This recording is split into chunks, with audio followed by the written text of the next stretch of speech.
রাশিয়ার উপর মার্কিন নিষেধাজ্ঞাকে বৃদ্ধাঙ্গুলি দেখালো চীন।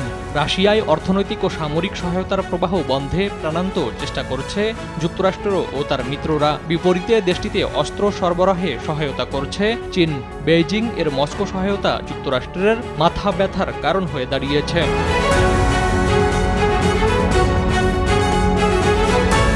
মার্কিন নিষেধাজ্ঞায় থাকা পণ্যবাহী এক রাশিয়ান জাহাজ চীনের বন্দরে নোঙর করার পর এ বিষয়টি স্পষ্ট হয়ে উঠেছে। জাহাজটি উত্তর কোরিয়ার যুদ্ধাস্ত্র রাশিয়ায় নিয়ে যাওয়ার কাজে নিয়োজিত বলে উল্লেখ করেছে রয়টার্স। স্যাটেলাইটের মাধ্যমে তোলা ছবির মাধ্যমে সংবাদ সংস্থাটি এ তথ্য নিশ্চিত করেছে। ওয়ালটন ফ্রিজ কিনে অনেকের মতো আপনিও হয়ে যেতে পারেন মিলেনিয়াল। সেরা পণ্যের সেরা অফার।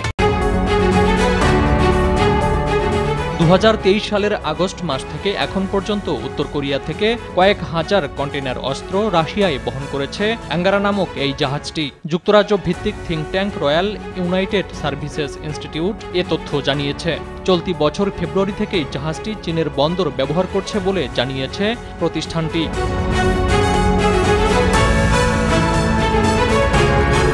2022 সালের মেতে জাহাজটিতে নিষেধাজ্ঞা দেয় যুক্তরাষ্ট্র। তবে মার্কিন নিষেধাজ্ঞার তোয়াক্কা না করেই সমুদ্রের বুকে দাপটেই চলছে জাহাজটি। গেল বছর আগস্ট মাস থেকে এখন পর্যন্ত উত্তর কোরিয়ার সমুদ্রবন্দর রাজিন থেকে রাশিয়ায় কমপক্ষে 11 বার উত্তর কোরিয়ান অস্ত্র খালাস করেছে বলে জানিয়েছে royal United Services institute.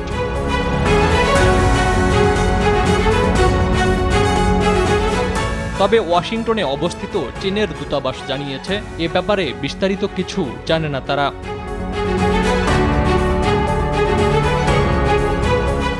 Faruk Hossain, RTV।